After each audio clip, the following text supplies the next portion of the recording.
When you think of femininity and masculinity, what are the markers, like the tangible markers that you have that show that you're feminine or that you are masculine?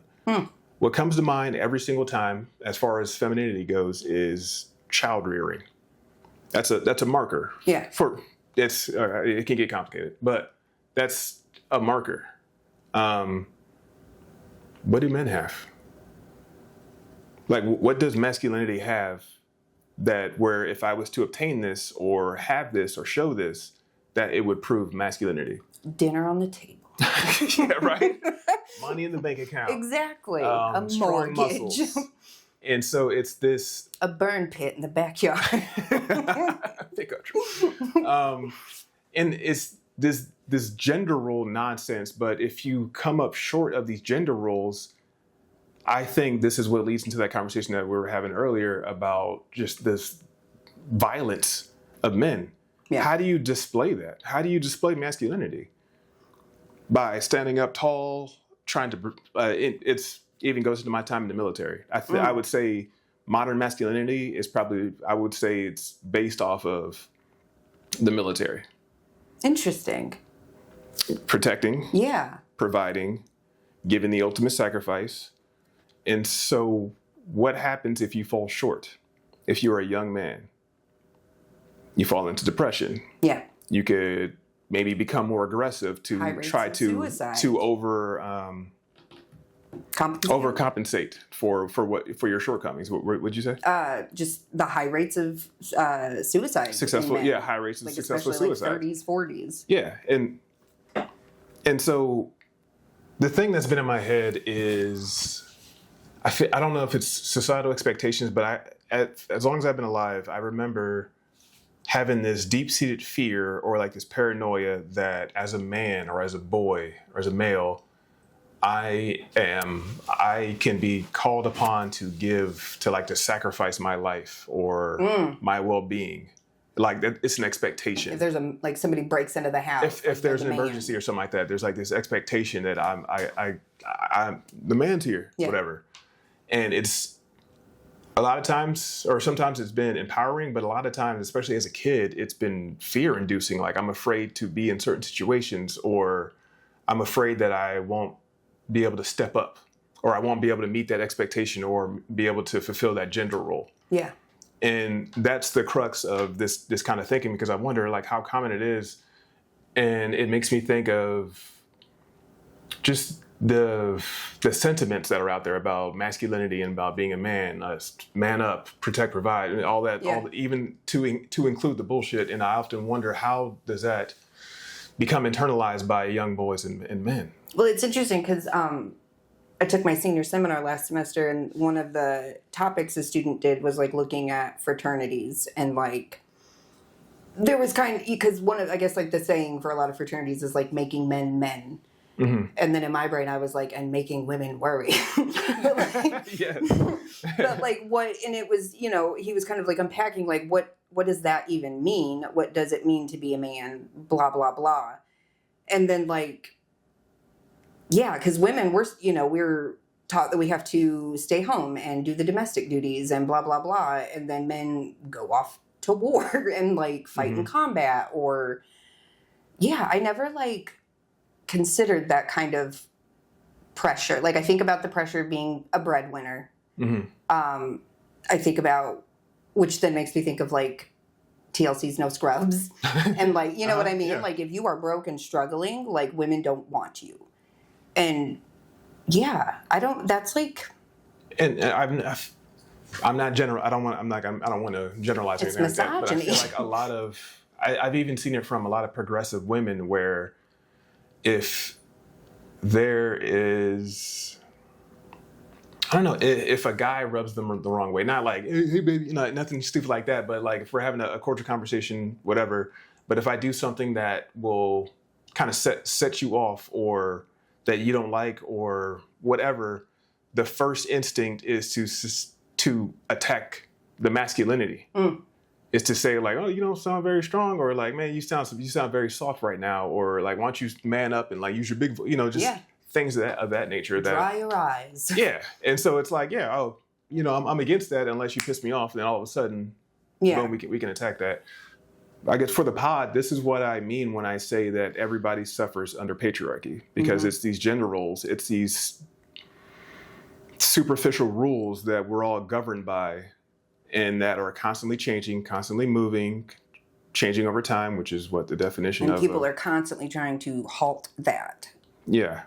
And then now, I don't know, like, I know I'm confused just like all the time. Like, I don't know, it's that thing, because like I've been reading a lot about like welfare reform and things like that, and like the reasoning, like the reasons behind why welfare was first implemented. And it was essentially the state steps in for the husband who is at war. And then I don't know why that connect like that, like the state's your daddy now, or the state's your husband now. And like, I don't know, it just is like a really... The state is your husband now? Is that what you said? Yeah. Please. Because the state becomes the breadwinner. Like if you're a stay-at-home mother and... Oh, because you're living off of the state. Yeah. Huh. And then if your husband goes to war, they can't be the breadwinner. So somebody has to step in and be the breadwinner. And so then here comes the state and welfare. And they're like, well, we'll be your husband now. And then over time, that shit just got all convoluted and messed up. And now we have what welfare is today. And like the dog whistles that's associated with it and everything. But like, it just is very, I don't know, I feel like that like kind of is such a perfect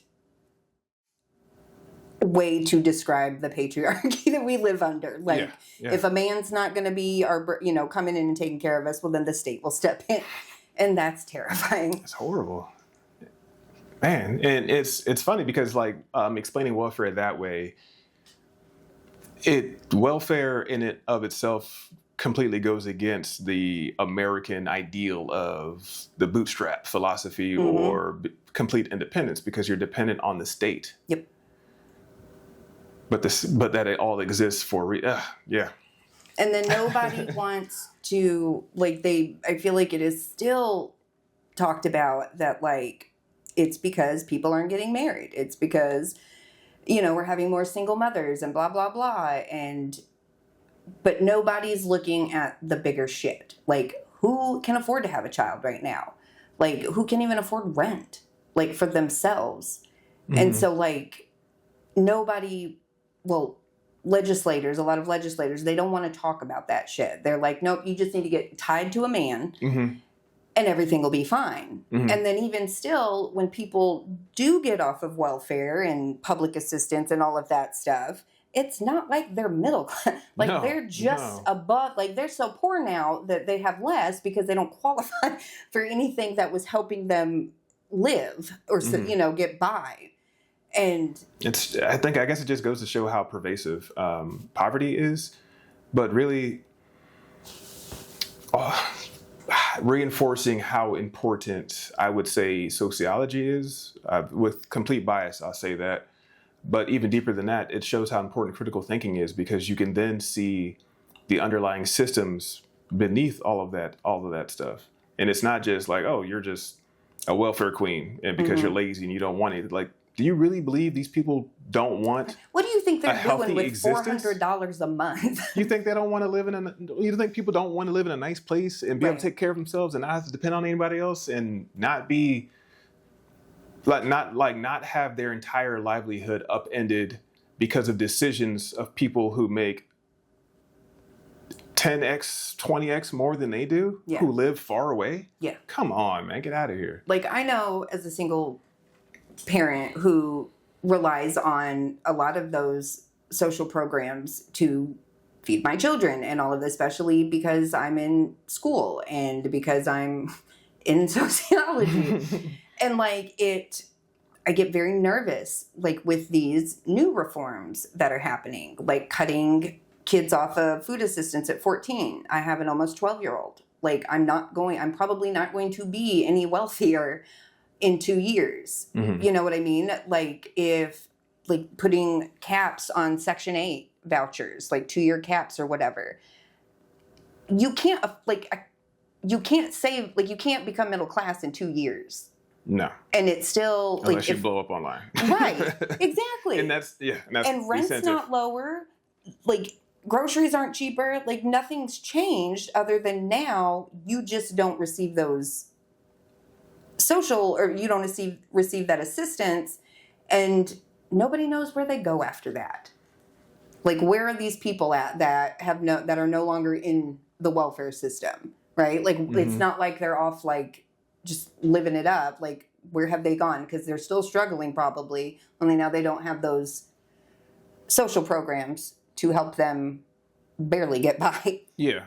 And it goes, we hear a lot about like people taking advantage of the welfare system and turning down full-time jobs because they lose theirs. Yeah. Not getting married because then they would lose benefits and they would be in a much worse situation. Yeah. I have 2 friends that similar situation. And so that will bring us to our conversation on how education plays into this. So started this talking about masculinity and patriarchy, and to the untrained ear, it sounds completely irrelevant. But when you kind of draw the line and kind of walk down it and kind of talk through it, you can see how something like patriarchy, a huge umbrella term that really doesn't mean a lot to a lot of people, but how those stupid sets of rules and how that plays into the system can lead someone to the crossroads of, should I major in something that I enjoy, or should I major in something that the world tells me is going to make me money? Yeah. And even then, that whole money-making thing, what if everybody can't go into engineering? Everybody can't go into this. People have to do other things, but those people get left on the back burner. Yep. Because the priorities of functioning society, I guess, are just capital, opposed to everything else.